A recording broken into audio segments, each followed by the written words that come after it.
All right, I'm in my 99 account. Got some low level clubs here. We've got the Winter Major, so we're trying to get these Saruba Springs holes. I've got several viewers and my teammate Joe. How's it going, Joe? Have asked me if I can play my low level account so we can see what the lower level clubs can do out here on these holes. The par fives are the issue. One of the par fives, I I don't think it's going to be a problem whether you have low, upper, or lower developed clubs, but hole number 9, and I think it might be hole number 3. Those two par fives are going to be rough, real rough, especially hole number 3. I'm not sure how easy it's going to be to get to get up and down so that we can get our eagle on hole number 3 with lower developed stuff, even if we bring out bigger balls.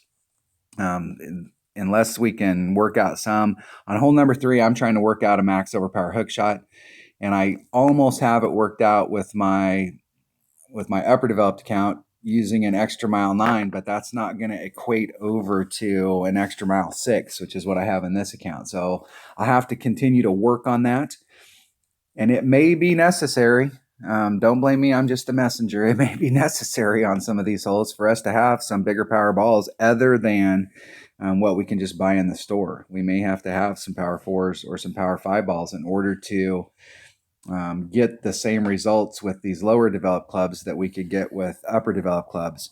So we'll see. I have found, I'm going to set some bags up here. Now, this is the first time. I think I've accidentally played Tour 5 a few times, but this is actually the first time. I was hoping that they would put these holes in Tour 4 because I haven't pulled this account past Tour 4. I've never really played anything above Tour 4, and I have a bunch of stuff. But in the Golden Shot, I have ended up over the months picking up most of my T5 clubs through the Golden Shot. So there's only a couple Tour 4 clubs that I don't have. So it's not going to affect. I'm trying to make sure that I don't have all of my clubs available. So I'm not diluting the pool, and I'm trying to get these commons, even though this is a low level account, I'm trying to get these commons maxed out, these T3 and below commons maxed out so that I can start participating in the Prism chest. And I've got almost all of my T3 and below commons are at level 9. And I'm working on trying to get them maxed out. So I'm going to play some T5 here. And boy, I'll tell you, I'm seeing a lot of shots out here where we're going to need a big dog. And I'm not sure how. There's a few shots out here that I think the quarterback might be. There's a couple of the par 4s that I think the quarterback might be a viable option. And I'm not sure if the big topper is going to be a viable option on those, but I'm going to take these bags right here to start off with and then see how it's going and see what I'm missing. And if I am missing something, then I can come back and change them. But I'm going to start off with them. Now, here's the big deal in this account is I only play this account in tournaments. So it's got 267,440 coins. We're playing 20,000 per match. So I am going to need to be more than my normal. I could care less about coins. The goal in any account is not to be a billionaire. The goal in any account, if you're playing rookie, is to get to 2 million coins. Because once you get to 2 million coins, if you're playing T6 and below, you can play and lose forever before you'll run out of coins. Then you're pretty much in that boat where you can just go out and play and have fun, and you're not really worried about coins. So I'm going to have to keep an eye on it. I've been in my upper developed account, and I'm going to set a timer here. I'm going to play for 45 minutes. Now let me set a timer, 45 minutes. And we will go out and see what we can get done. Yeah, in my upper developed account, I've been trying to get people to replay me. So I've been missing putts to help them get back on track. I've been doing whatever I can. I've been chatting a lot with people with the emojis and encouraging people to do good. To hopefully the people will go, hey, this guy's pretty cool. Let's play again. And nobody wants to play again. Nobody wants to replay. Everybody wants to hit play one hole, then go done, and then go back and go through all the process again. And I just do not get it. It's a math deal. We have 18 holes. And if we play one match, we're not going to get that hole again if we rematch. So now we're increasing our odds that we're going to pick up one of the Sharuba Springs holes. And I don't know how many times I played somebody and then they didn't want to replay and I went back and then I ended up on that same freaking hole again. And then I wanted to replay and then we end up on the same hole again. Our community cracks me up. When you go out on a real golf course, you're playing 9 holes. You don't go out there and go, hey, I'm just going to play hole 1 with you guys and then you guys can piss off. You're playing all 9 holes, whether you like it or not. 2, 4, 6. Let's see here. This is that's 7, 5.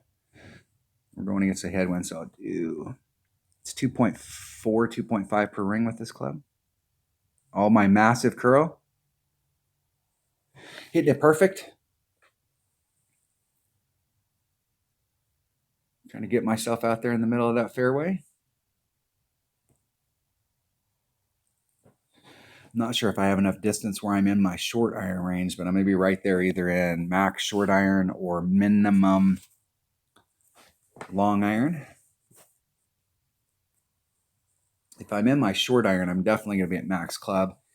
I think I have a Kingfisher in my bag, and if I remember correctly, it's 1.3 per ring. I don't have my my numbers written down for this account, and I can't fully remember. They're somewhere.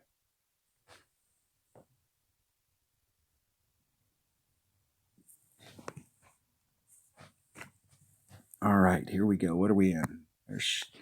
Where's my red line? So I'm right at my red line. And one of the things about a Kingfisher is it's an awesome club, but it doesn't have a lot of topspin.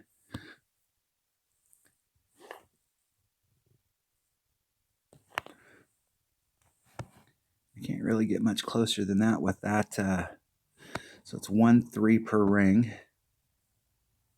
So that's that 5, 6, 5 is a full set.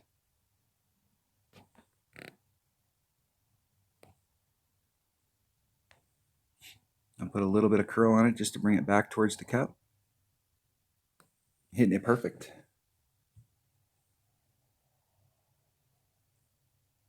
And in the hole. Eagle. This person's not going to want to replay me.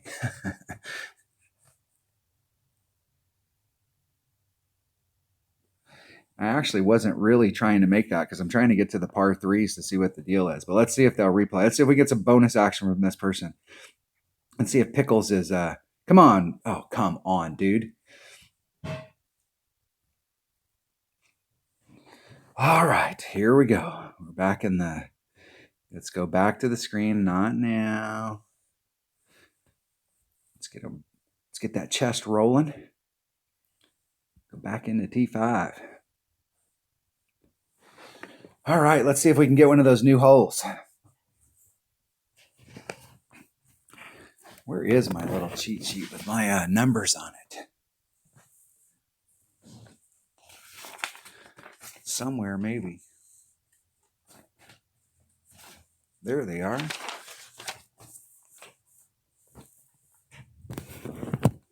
All right, now I actually have some numbers. So my extra mile was 2.4 per ring. Okay, here we go. Now, in this, with my upper developed account, I am hitting and bleeding through that rough because we have lots of topspin.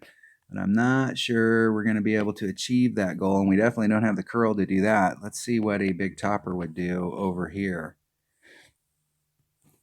with max topspin on it.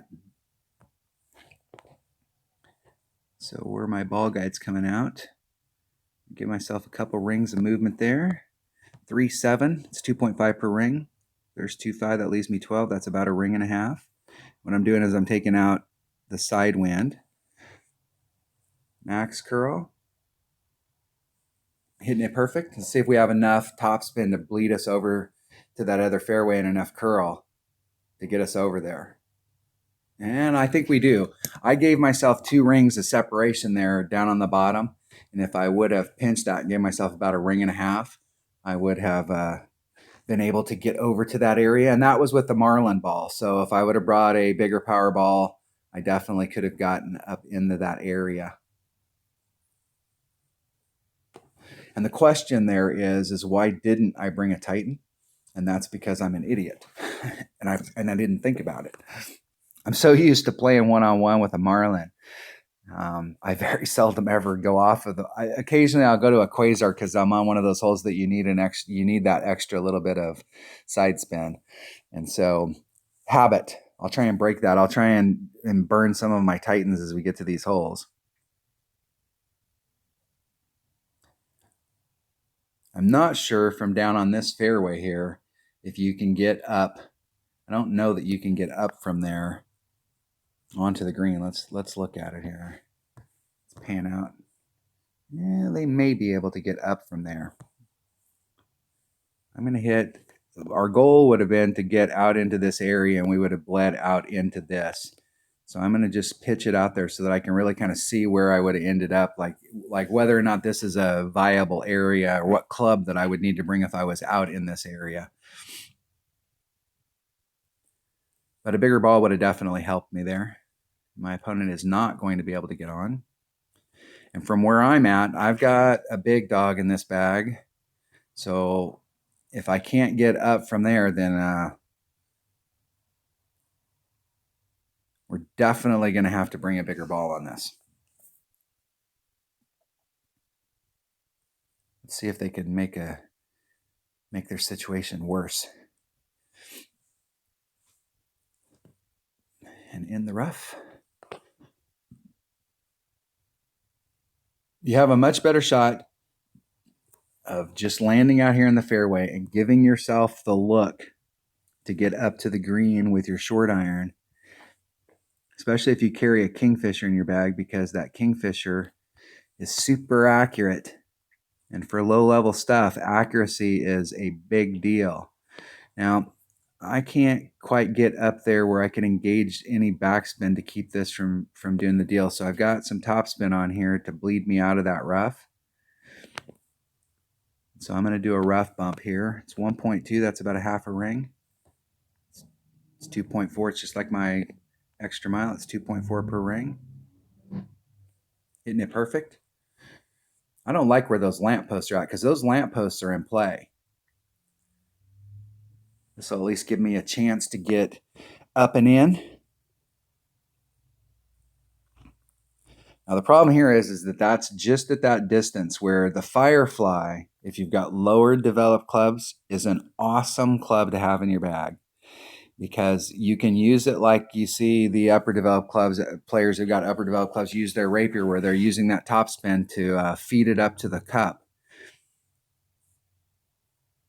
But from this distance, we start getting into the point where accuracy comes into play. And one of the things about the Firefly as well, it's a great club to have in your bag when you've got lower developed stuff, especially when you're really close to the green. You start getting out there towards max club or mid club, and its accuracy really kind of comes into play.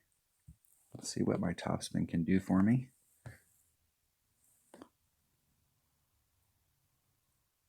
Okay, from this distance, wind is going to play a factor.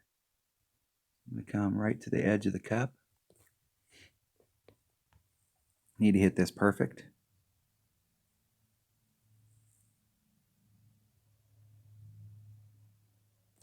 Hitting it perfect.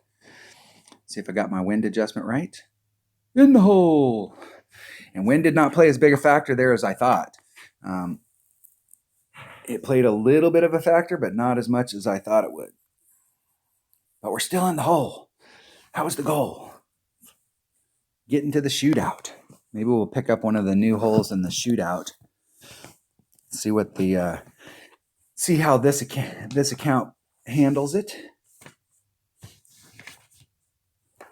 See on these par threes. Looks like most of the par threes, we're going to be doing some type of wind adjustment on them. I haven't played these holes enough to remember, like, hey, that's the hole whatever. I do know on this hole right here, I do a 30% wind adjustment. We've got a 5-mile-an-hour side wind, slight head side wind.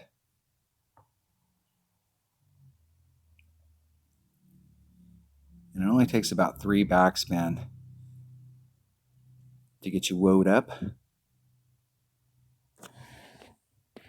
And that Goliath at level 3, I have no idea what its accuracy is. They moved about a ring, maybe towards 2. Isn't it perfect? Let's see how they got their adjustment down. Nice shot. Nice shot, man. I'm going to be coming at this with a big dog, which is not my preferred club to be coming at this at. So I'm going to pull back into my Saturn range, give myself a little bit of breathing room from the red line.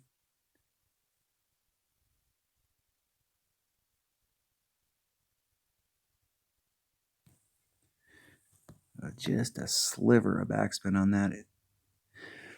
It's 5.3. My Guardian is 2.0 per ring. So there's 2. That's about 5. Then I'm going to move it just a little bit for the adjustment. Put a little curl on it just to bring it back to the cup. Hitting it perfect. See if I got that. Nope. Missed it. Normally I like to hit up there in front with my wood, but being right in between on my red line is not good. Not good. Can't take too many of those losses. Let's see if they want to replay. Come on, dude. Oh, come on. People. I challenge all of my viewers this week to try and replay everybody. If they beat you, if they don't beat you, try and replay everybody.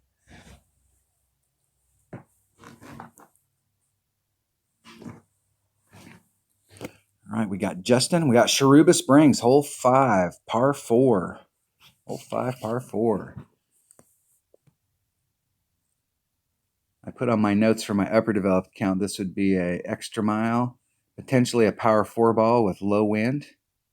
And we're coming in with a Hornet, coming in with a short iron. Now, I've played this hole a couple times with my upper developed account, and I'm just wondering if there isn't a max overpower hook shot that we could do off of this fairway pad right here to try and get ourselves up to the cup.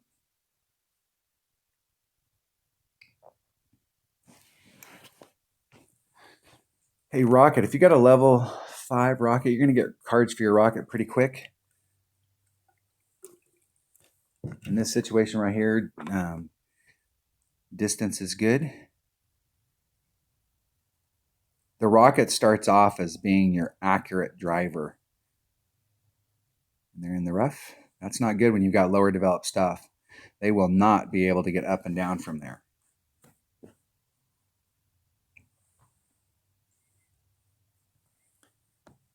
I'm just thinking that you could do a max overpower hook shot on this island out here. And from that island, if you've got a big enough ball, you could potentially get up and down. Might be able to get up all the way up to the green in one. I don't have a lot of curl on this club to try and bring it back to the fairway. It's 2.5 per ring. There's 2.5. That leaves me, that's about a ring and a half. 2.4, 3.6, somewhere in that neighborhood. And I hit it great on the left. That's not good. I'm going to end up in the rough. I needed to hit that perfect. It's going to bleed off. Don't get in the sand. The rough's bad enough. I think potentially the way to go if you've got lower developed stuff might be to hit it straight forward into that fairway and not try and get in here, because it's going to be, I probably would have had a better shot right there with my big topper because I've got a little more control if I wanted to go the lower route. But it might actually be safer. This is the first time I've played these holes with my low-level club, so it might be safer, and they're not going to be able to get up and down from there either. It might be safer to try and hit forward. Like, let's look at distances. Hitting out into this fairway right here and just trying to get somewhere out in this area so that we could come straight in at it, it's probably going to be the way to go.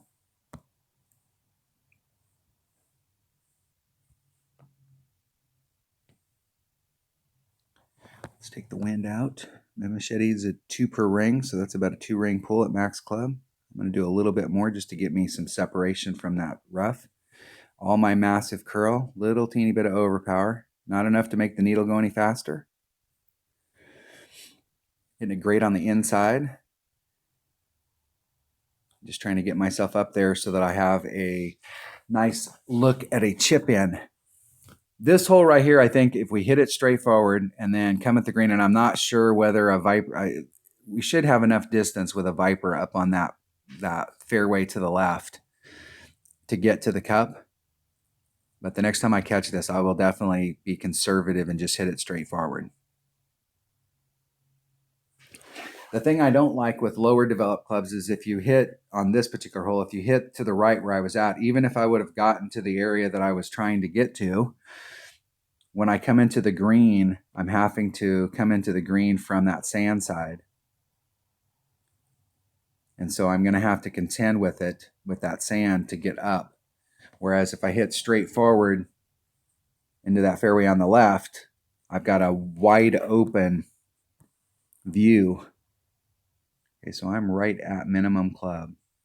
And I don't have enough backspin. Well, maybe I do. Maybe.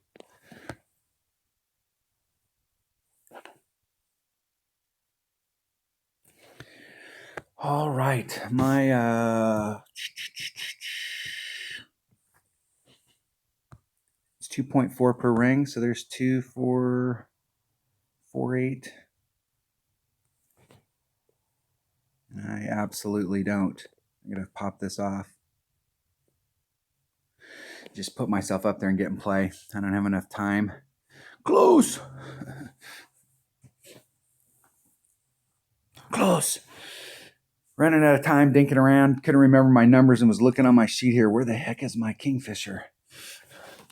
My Kingfisher hits 1.2, 2.1, 2.4. So 1.2 at min or at maximum, 2.1 at mid, and 2.4 at minimum.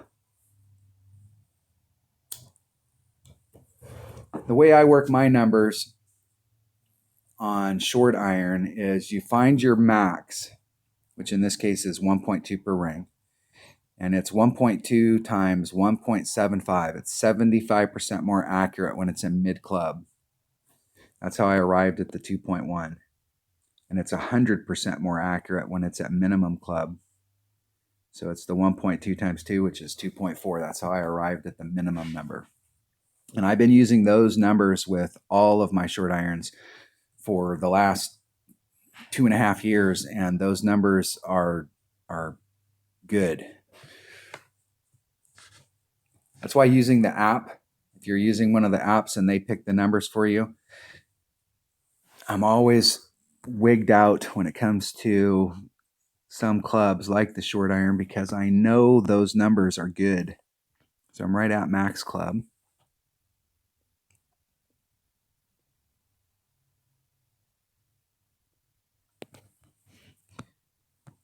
And it's 2.0 per ring, so there's 2. I'm going to do a 1.5 ring pull. That's about a 20% over pull.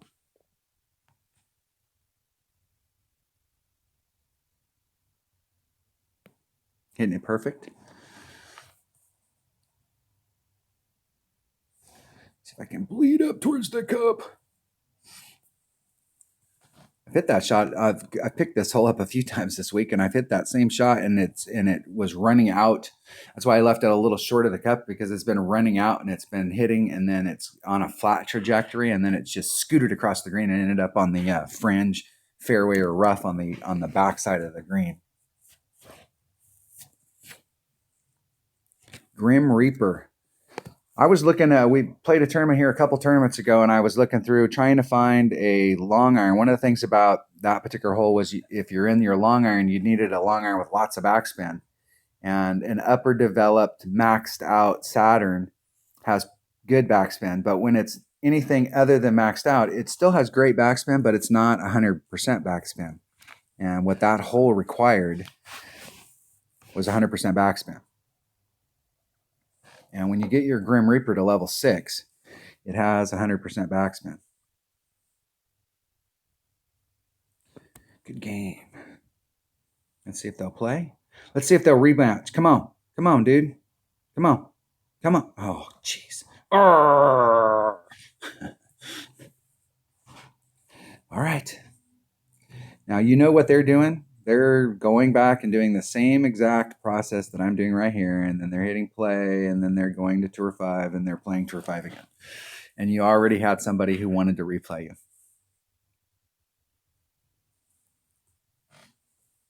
All right, we got Sharuba Springs, hole 9, par 5. This is going to be a brutal on this low-level account. Hole number 9 and hole number 3 are going to be absolutely brutal on these lower-level accounts. There's just no two ways about it.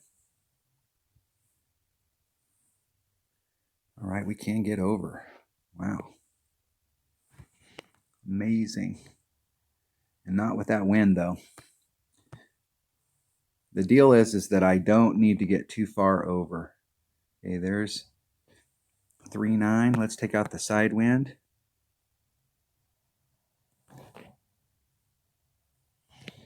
Let's see if we can get that ball over. Oh, not with a good, not a good to the right. I could have hit that in any other spot and I probably would have made it onto the fairway over there. I set that up so that I could hit 2 rings great to the right, probably a good to the left, and I still would have ended up in the fairway, doing a little rough bump there and ending up in the fairway. But a good to the right was the one area that it's not good. No bueno. What I should have did was my opponent's got a 5 power ball, so that's definitely helping them. The good news about 5 power balls is they have them. The bad news is that you have to practice with them to see what happens out on the course. And so you'll have to burn a few practicing so that you can get comfortable with what's going on with them.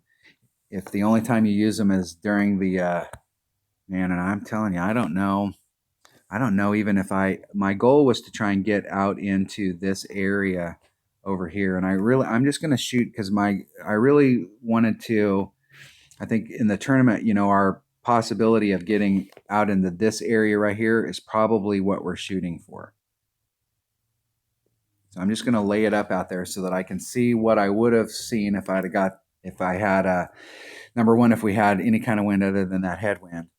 But I think in the tournament, this is probably the landing zone that we're looking for, especially with a 3 power ball.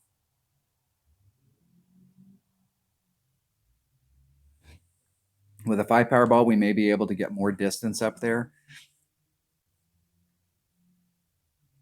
A lot of times when you're in a tournament, and it's important to practice like this, where instead of moving myself forward and trying to scramble to get up there, put yourself where you thought you would have been so that you can really see. And that way you'll know, like, hey, that big dog's not going to work from there. Like, we're working really hard to get up into that spot, and the big dog's just not going to work. All right, we have a headwind or a tailwind here. So the tailwind's going to push me forward about right there.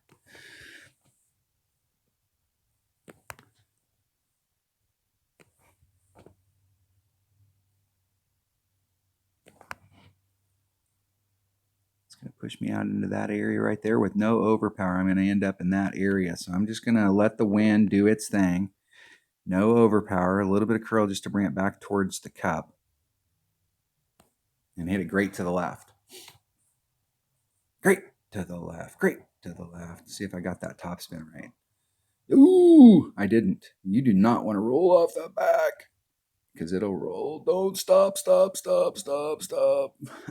You do not want to roll off the back there. I shot a video with my upper developed account and I did the same thing, only I did end up sticking on that little teeny fairway pad, which I thought was a miracle at the time.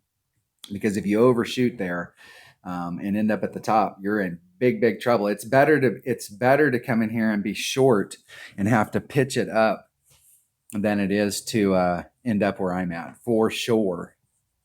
And that's the one weakness of a big dog, and it's always its weakness. It's its Achilles heel all the way through its life, even when it's maxed out, is it just doesn't have ball guide. It never really picks up super accuracy, but what it does do is it gets to the same accuracy as your extra mile. So it's 2.1 per ring when it's maxed. And that's very nice. Very nice. Nice shot. Nice shot. Nice shot, man. I just need to hit this perfect, and we're in the cup, and we can go to a shootout. So let's hit this perfect. Okay, from where I'm at, wind is not going to play a factor. I'm going to go right at the flagpole. I think I might be close enough that if I hit a grate to the left or the right, I might be able to make that. Hit it perfect. In the hole. That's good. Maybe we'll pick up one of the Sharuba Springs, but I need to practice in this account, and I need to be serious about the practice. But at the same time, I can't afford to lose a bunch in a row in this account, only because of my coin count. I don't normally worry about coins in this account because I play it primarily in tournaments only, and so I played just enough T4. So I got my coins up, and I've done well enough in tournaments in this account that I got my coins up so that I could upgrade all my clubs. So as a club, I get enough club cards to upgrade the club. I can go ahead and upgrade them one at a time, and it's not a big deal. And so where it's been at right now as far as coinage, I've been fine. But playing in Tour 5 and having to put up the 20K, which is 10% of my stack, is not good. Playing in T5 if I played this account in T5 for about a week, I wouldn't have cash worries anymore. But I've been trying to slow play this account and just work on its clubs. All right, this hole right here. Most of these par threes, we're doing some type of wind adjustment, ranging, in the community on the sheet that Tommy put out, they're ranging anywhere from 10 to 20%. I'm always suspect of those. It's not that they're not right, but before I start using them, I always like to see, like, what are my clubs doing? Like, am I hitting it from the same area that they had that wind adjustment from?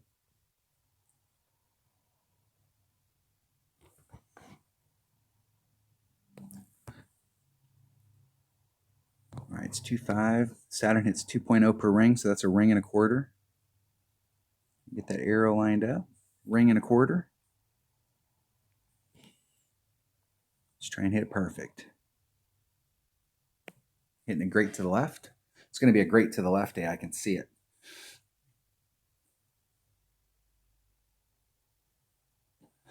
Now, I didn't do any special wind adjustment there, and I'm off to the left. I hit it great to the left. If I'd hit that perfect, it would have been on track, but my distance was bad. The two things that you're missing with lower developed clubs is accuracy. Oh, come on, dude. Accuracy and ball guide. If these lower developed clubs had better accuracy and more ball guide, boom, shakalaka. I do not want to buy your offer. I do want to go, let's make sure, hold on. I want to make sure I've got some slots open. Just in case I do find somebody that wants to replay, I want to have some slots open. You want to work on your clubs. Upgrade for the Guardian. Look at that. I got that Guardian in one of the golden shot chests, and then I got it again in another golden shot chest. And so it's starting to get some accuracy. What it's short of is ball guide.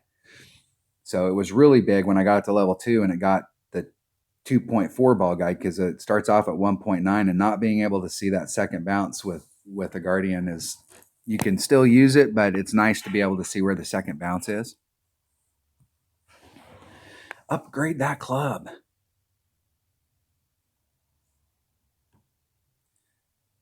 There we go.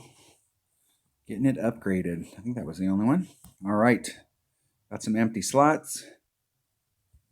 Got a club upgraded. Opened up a new tour. All in one fell swoop. We're on Maple Bay. Hole 9. Par 5.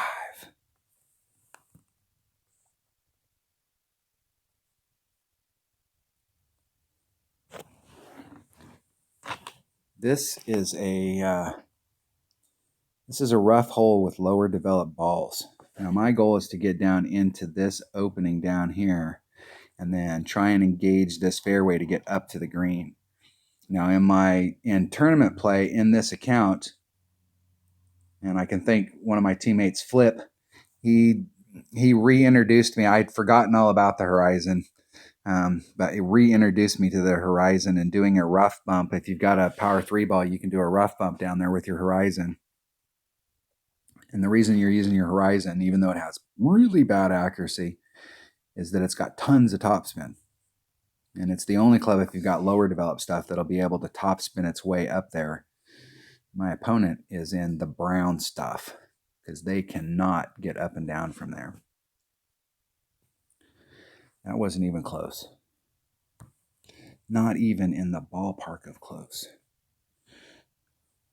Yeah, I may need a quasar here.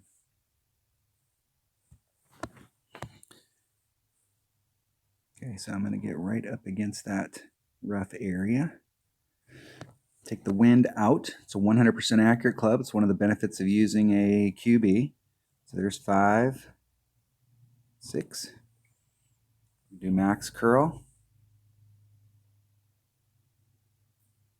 Hitting it perfect. See if I can bleed myself down in there without ending up in that rough right there. The next level up on that quarterback, I think it gets a little bit more curl, and that little bit more curl is the way to go. It always the deal is that people see me line those shots up, and I'm going off in the middle of nowhere, and they're like, "Dude, what are you thinking?" And then you use max curl. The curl on some of these drive shots is, you've got these clubs that have lots and lots of curl on it, and it's amazing to me how seldom people actually engage the curl to bring themselves into areas like that. And what they normally do if they're trying to do it is they'll pinch themselves up against the first landing area there. You can go back and rewind the video. In that first landing area, I left myself 3 rings of separation. And they try and pinch themselves so close to that if anything goes wrong, they are... I'm going to put just a titch of backspin. Maybe.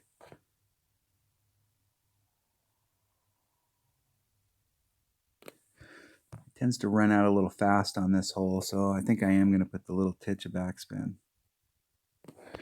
1.4. It's 1.7 per ring, so it's a little shy of a ring.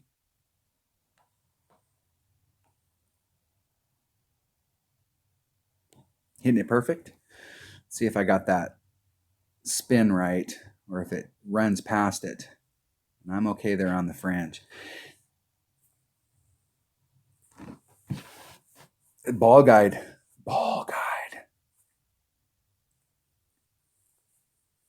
Yeah, so back on the curl. People, when they're trying to engage max curl like that, they tend to pinch themselves up against an area. And what happens is they don't give themselves enough room for the curl to develop. And so I always leave, typically, if I'm hitting a straightforward shot, I have, like my personal thing is I would love to hit perfect every time, but I don't. I'm not one of those types of players that hits perfect every time, but if you watch my videos on a regular basis, I hit great to the left, great to the right, and I still end up in the fairway a lot. And that's because I leave myself 2 rings of separation on every shot. But if I'm doing those big curl shots, I always leave myself at a minimum 2.5 rings, but typically 3 rings of separation so that I can allow that curl to develop and become effective. See if we can get up in the cup. Okay, from this distance, wind should not play a factor. All right, we need to hit this perfect.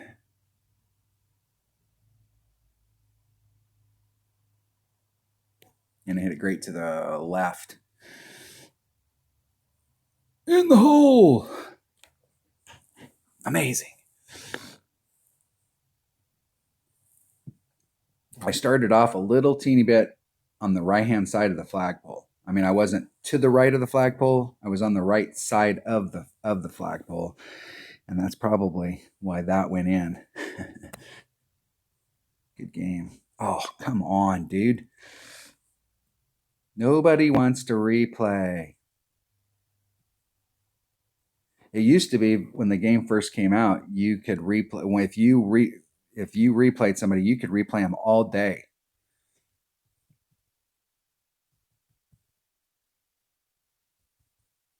A buddy of mine, actually, we caught each other on Tour 7 and we played for half of a day. We were sitting down watching football. It was on a Sunday and talking on the phone, and we caught each other in one-on-one and caught each other on Tour 7 and sat there and played Tour 7 for at least 3 hours. It was probably longer, and just kept replaying and just having fun and doing the deal. And when I was a Tour 3 player, had very few trophies, however many you can get when you got T3 maxed out. I met a maxed out trophy player on Tour 3, and he beat me. I don't know how many times. He bankrupted me. I kept replaying him because I was learning a lot from him. Like at that time, the game was relatively new, and that whole running out your top spin, most people hadn't discovered that and figured it out. And I watched him play, and he was waxing me. I mean, I got my butt kicked over and over and over again.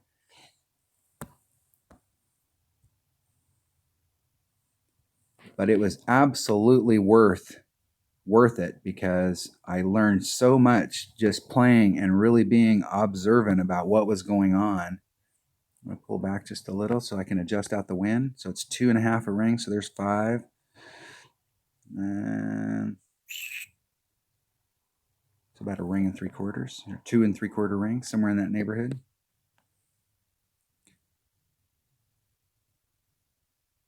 Hitting it perfect. Just trying to bleed up between those 2 sand traps. This is a tough hole to, stay out of the sand. This is a tough hole to get up and down on with lower developed balls and lower developed clubs. If you come here with a Titan, trying to get over into this area so that you can engage to get up to the green is absolutely possible. But with a lower developed ball and lower developed clubs, I'm not going to be able to get up there. I have a big dog with me, so that's at least somewhat beneficial.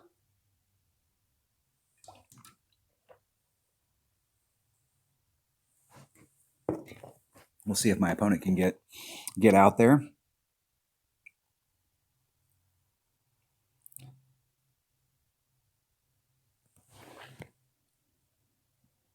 Nicely in the fairway. All right, I think we can get up. I don't think it's going to be easy, but I think I can. I think I can.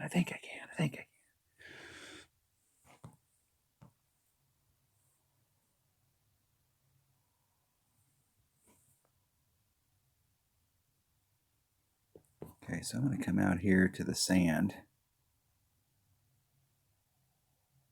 I'm going to take the wind out.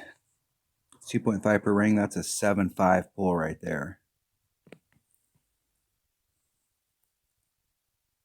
I'm going to do a max overpower hook shot. See if I can engage. If I can catch that fairway up there, it'll bleed me right towards the green. Just barely got it. Not quite. I went out too far. So I went out to where my white ring was set up on the transition between the rough and the sand, and I needed to be in probably 2 rings from that. Now with a sniper, that's the spot.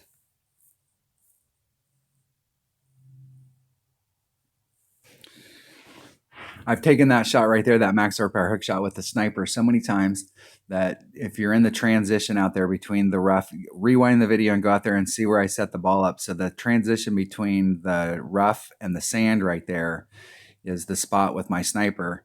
And you can put on pretty much max top spin and take that shot and you'll end up there on the green. That was out just a little too far for the big dog. Just a bit outside.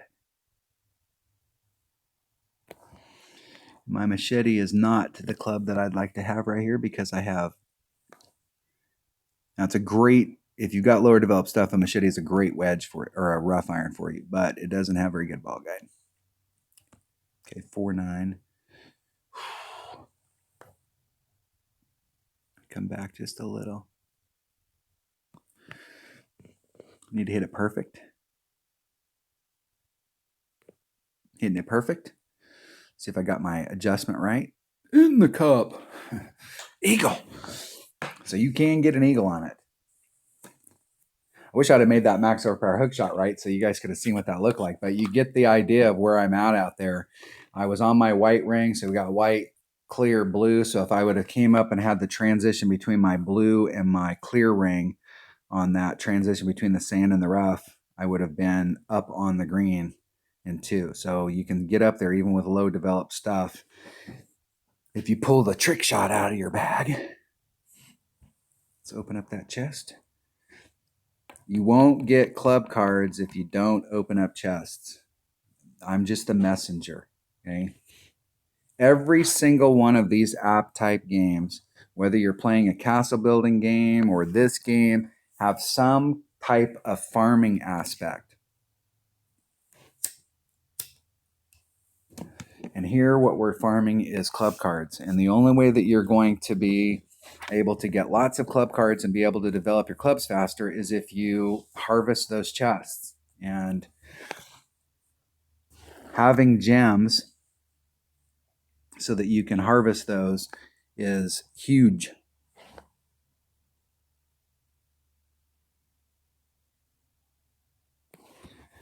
All right, we're at 6-1, 2.1 per ring, or 2.5 per ring, so there's 5.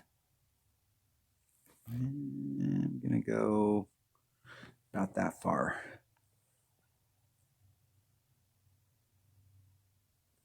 Hitting it great to the left. I told you it was going to be a great to the left day.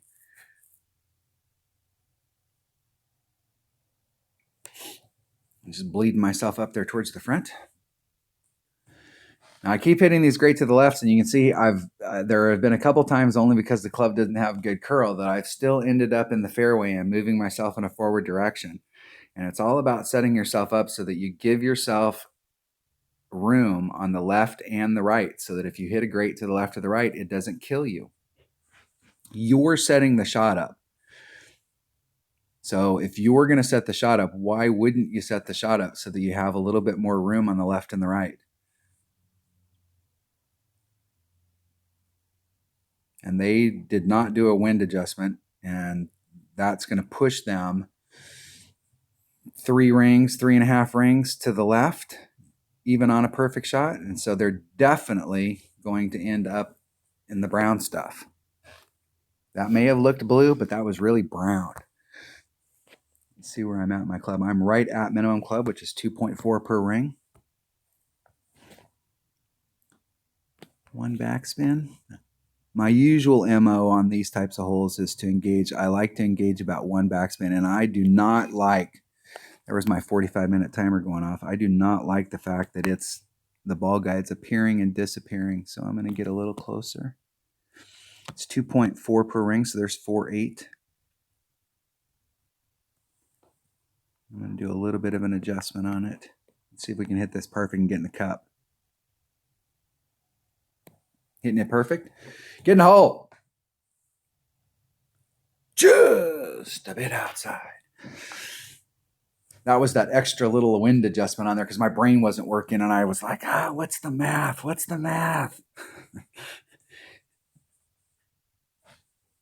If you can't, I mean, I am not the greatest mathematician in the world, although I have spent a lot of my life doing math. And I'm getting old and my brain can't handle large numbers like it used to. I used to be able to do serious math in my head. Now this right here is right at the limit. So if you're not really good at math, I would recommend that you use the app because you'll get consistent. You'll let the app do the work for you.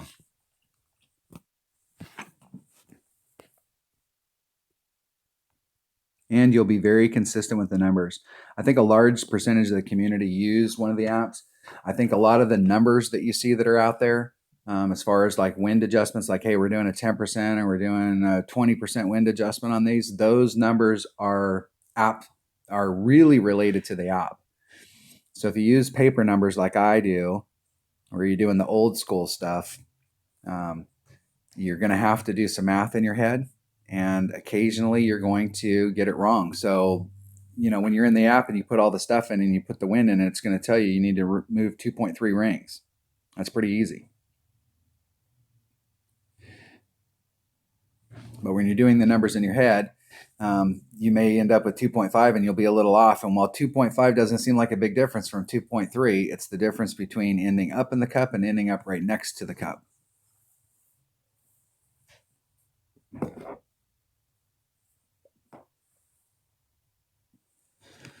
All right, another hole in the bag. I'm going to give you guys one bonus hole. Even though our 45-minute timer went up, I'm going to give us one. I want to end on one of those. I want to see if I can try and end on a Sharuba Springs. Oh, come on, Rod.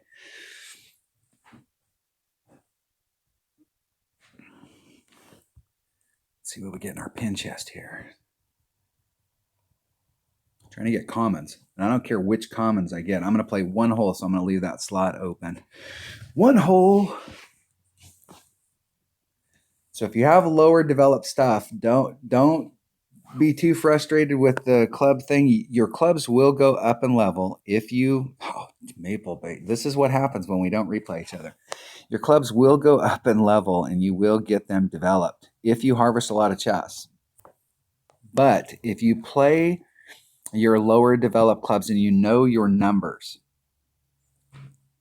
and you can go into my video playlist and go into the playlist and look for one. And I've set it up. It's called AAA Strategies and Guides, and I've named it AAA Strategy and Guides so that it'll always be at the top if you do it by alphabetical. There's several videos in there. There's a couple that are super old. The very first videos that I shot for my buddy Scooby to teach him how to do the wind ring method, and then some that I shot here in the last 4 or 5 months. But watch those videos. It'll show you how to find your wind ring number or your numbers. My opponent is in the brown stuff. In tournament play with this wind, this is the area that we're playing to right here. This is where we want to play. So with that 7 wind, that's putting me almost to the edge of my blue ring. Right in that area right there. So I want that blue ring to be in that little fairway pad right there. And with that kind of headwind or tailwind, it's possible for me to get up there.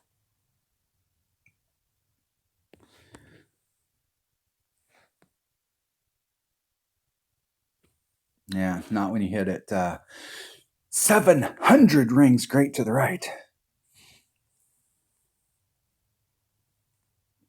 So my opponent and I are both in the sand. What's the difference? The difference is they can't get up from there, and I can. So anytime you're on this hole, a great way, and you've got the right wind. You can't do that with headwind unless you bring out a bigger power ball. But if you want to play with lower power balls, if you've got any kind of tailwind at all, even if you're out there on the sand that's down by the beach and you don't even make the rough area, you can still get up and down. And you still have a shot to pick that up. But if you're over on the other side and you're in, and you've got somebody that's playing, that's, I mean, like this is, unless they can make that shot right there, this should be a good, easy win. Dial it up right towards the cup. Okay, from this distance, that's 4 miles per hour. It's to the edge of the cup. I'm going to go right on the outside. I'm going to go a little bit farther, and that should open up a great to the right or a perfect. And hit it perfect. In the hole.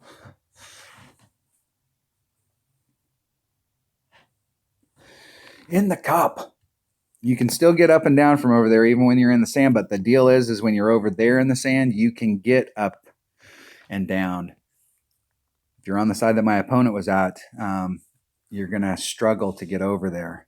All right, I tried to get us more of those Sharuba Springs, but nobody wants to replay, and the odds are that we're going to keep ending up with Maple Bay holes when people don't want to replay. We have much better shots. So my challenge to you guys, and hey, thanks for watching my videos.